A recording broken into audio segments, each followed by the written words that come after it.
So now that we've made the diagnosis of tardive dyskinesia for James, what do we do about it?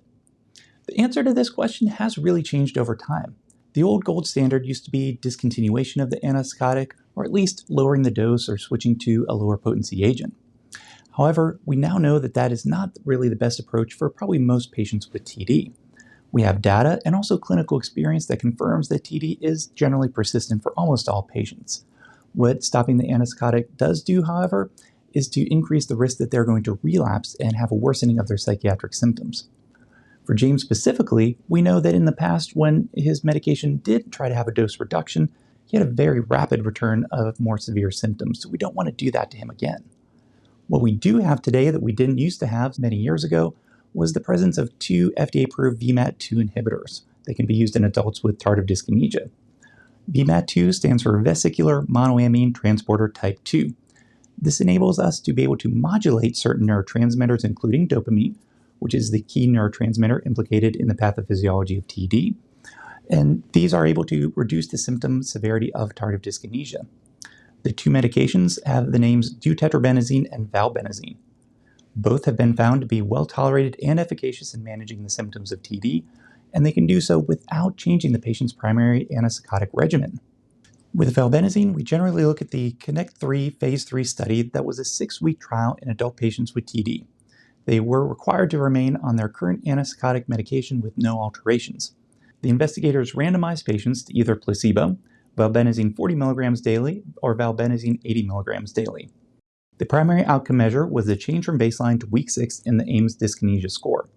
What they observed was a 3.2-point reduction in the least squares mean with the 80 milligram dose, a 1.9-point reduction with the 40 milligram dose, and both of which were significantly greater than the 0.1-point reduction with placebo.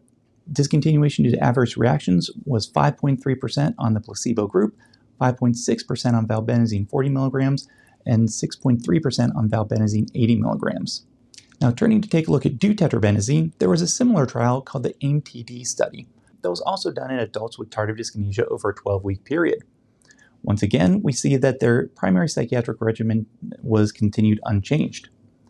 Randomization in this study consisted of placebo, deutetrabenazine 12 milligrams, deutetrabenazine 24 milligrams, or deutetrabenazine 36 milligrams.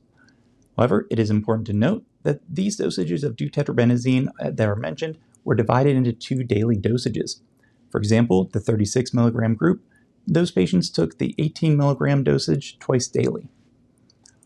The improvement in the Ames score in this study had a least squared mean reduction of 3.3 points from baseline at the 36 milligram dose and 2.1 points from baseline with the 24 milligram dose of deutetrabenazine, both of which were significantly greater than the 1.7-point reduction from baseline in the placebo group. That's about a 2-point difference in the placebo and the 36 milligram treatment arm. Discontinuation due to adverse reactions here occurred in 3% on placebo, 5% on 12 milligrams a day, 3% on 24 milligrams a day, and 4% on 36 milligrams a day. With valbenazine, it's worth noting that we have a 1-year long-term extension study. This enabled us to see the long-term safety and durability of the effects of valbenazine up to week 48 with both the 40 and 80 milligram daily dosages. In the next episode, we're going to balance James's considerations and choose a VMAT2 inhibitor for him.